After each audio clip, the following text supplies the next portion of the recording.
નમસ્કાર મિત્રો, ટેલી રોજમેળ કઈ રીતે ઉપયોગ કરો એનો વિડીયો જોઈએ. સૌ પ્રથમ આપણે ટેલી રોજમેળ વોટ્સઅપમાં જે ફાઇલ આવેલી છે એ ડાઉનલોડ કરી લઈએ અને કોપી કરી નવા ફોલ્ડરમાં મૂકી ઓપન કરીશું. સિક્યુરિટી ઓપ્શનમાં ઓપન આપશું. હવે તમે જોઈ શકશો કે આ એકાઉન્ટ અને વાઉચર, આ ડેટા એન્ટ્રીમાં એકાઉન્ટ અને વાઉચર ટેલી રિપોર્ટમાં જે ડેબુક ઇન્ડેક્સ લેજર છે એ સેમ ટુ સેમ મેનુમાં અને અહીં નીચે ટેબમાં પણ ઉપલબ્ધ છે. આ Gujarati report, extra report, voucher book, bill પ્રમાણપત્ર અને સ્કૂલ સેકન્ડરીમાં તમે રોજમેળનું નામ, નાણાકીય વર્ષ, બેંકની ડિટેલ ઉમેરી સુધારી શકશો. તમારી પાસે જૂની ટેલી રોજમેળની ફાઇલ હોય તો બ્રાઉઝ કરી તમે સિલેક્ટ કરી ઓકે આપશો એટલે ડેટા આમાં ઇમ્પોર્ટ થઈ જશે.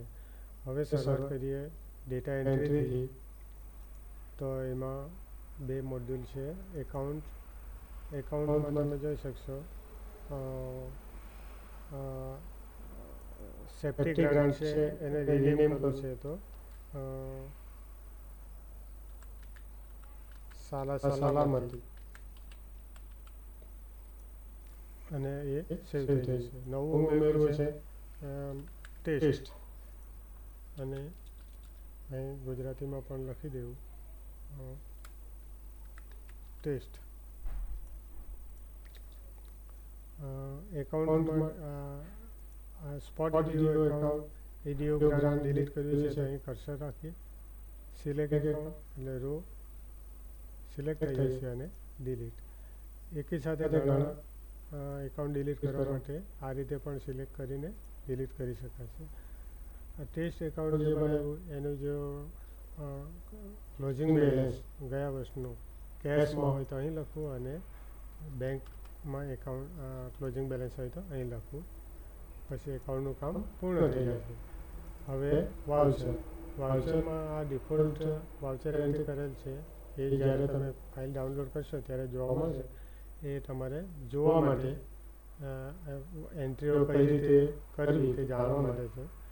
આ એન્ટ્રી પણ સુધારવા માટે તમે અહીં કંઈ પણ લખી શકો છો અને ડિલીટ કરવા માટે અહીં તમે કર્સર રાખી સિલેક્ટ વાઉચર એકાઉન્ટની જેમ સેમ હોય સિલેક્ટ કરી ડિલીટ. ઘણા વાઉચર ડિલીટ કરવા હોય તો આ રીતે પણ સિલેક્ટ કરીને ડિલીટ કરી શકશો.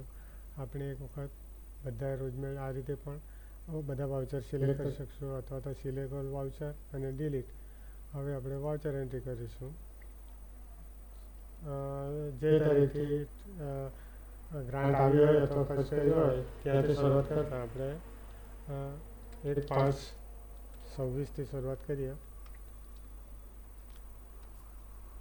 પહેલાં આમાં બે ઓપ્શન છે, ત્રણ છે, રિસિપ્ટ, પેમેન્ટ અને કોન્ટ્રા. રિસિપ્ટની એન્ટ્રી કરીએ તો ગ્રાન્ટ આવી છે ટેસ્ટમાં તો અહીં લખી દઈશું ગ્રાન્ટ જમા 1000. બેંકમાં અહીં 0 લખશો એટલે આ ડેટ છે એ બેંક ડેટમાં આવી જશે. બેંક ડેટ એટલે કે બેંકમાં ખરેખર એ વાઉચર એ એન્ટ્રી કઈ તારીખે પડી છે એ તારીખ. પછી આપણે ખર્ચ કરશું બીજી તારીખે 2/5/26. ખર્ચ એટલે પેમેન્ટ એકાઉન્ટ પસંદ કરીશું ટેસ્ટ અને વિજયભાઈ પટેલને પૈસા ચૂકવ્યા છે 200 રૂપિયા કેશથી. કેશ 0.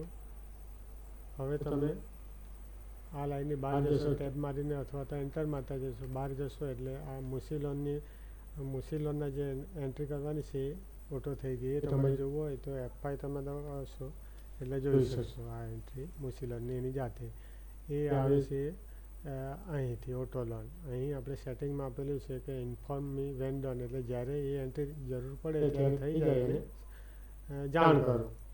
હવે આઈસીઆઈસીઆઈ બેંકમાં જ્યારે આપણે ખર્ચ કરીએ છીએ ત્યારે એટલા જ રૂપિયા જમા થાય છે 3/5/2026. તો એ એન્ટ્રી આપણે જોઈશું. 26 પેમેન્ટ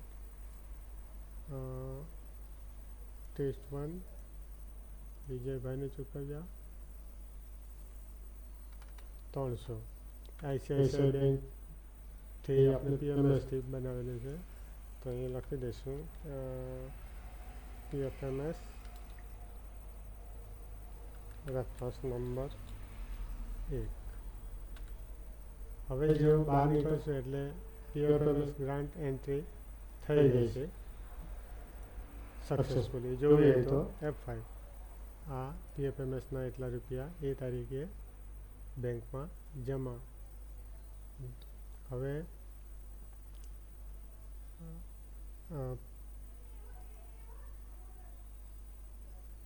આપણે આટલી એન્ટ્રીનો રોજમેર જોઈશું.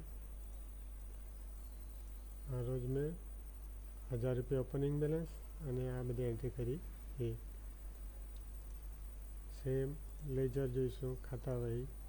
ખાતાવહી પહેલા પાના પર જ તમામ ખાતા આવી ગયા છે. ટેસ્ટ, મુસી લોન, આઈસીઆઈસીઆઈ બેંક, કેશ, આ ઇન્ડેક્સ. એ અહીંયા પાના નંબર પણ એક્યુરેટ ખરા જ આવી જશે. ગ્રાન્ટ રજિસ્ટર, આ જે ગ્રાન્ટ આવી છે એ. ચેક રજિસ્ટર, ચેકથી પીએફએમએસ રેફરન્સ નંબરથી ચૂકવ્યા છે. ચેક મતલબ reference number PFMS. Bank reconciliation, trial balance, આમાં પણ તમે જોઈ શકશો બધી એન્ટ્રી એક્ઝેક્ટ એની મેળે સેટ થઈ જાય છે. બેલેન્સ શીટ, હવે જોઈશું કેશ ફ્લો. કેશ કઈ તારીખે કયા મહિનામાં આવ્યો, મહિનાવાર, આવક જાવક.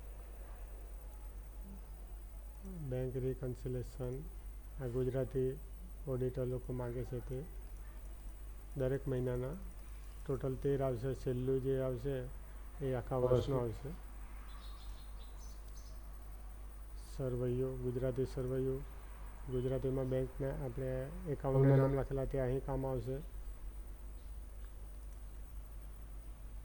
વાઉચર બુક, આપણી પાસે એક જ વાઉચર, ઘણા હોય તો ઘણા સિલેક્ટ કરી તમે પ્રિવ્યૂ કરી શકો.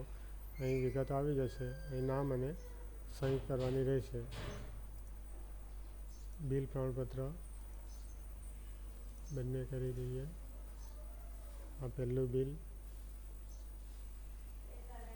200 રૂપિયાનું, અહીંથી નેક્સ્ટ કરતાં બીજું 300 રૂપિયાનું. બિલ ચોંટાડી દો, સહી કરી દો એટલે કામ પૂર્ણ.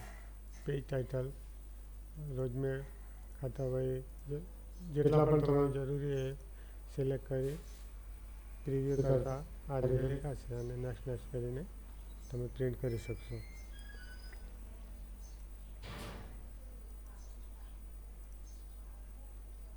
Okay, thank you. વધારે હેલ્પ માટે ફોન કરશો.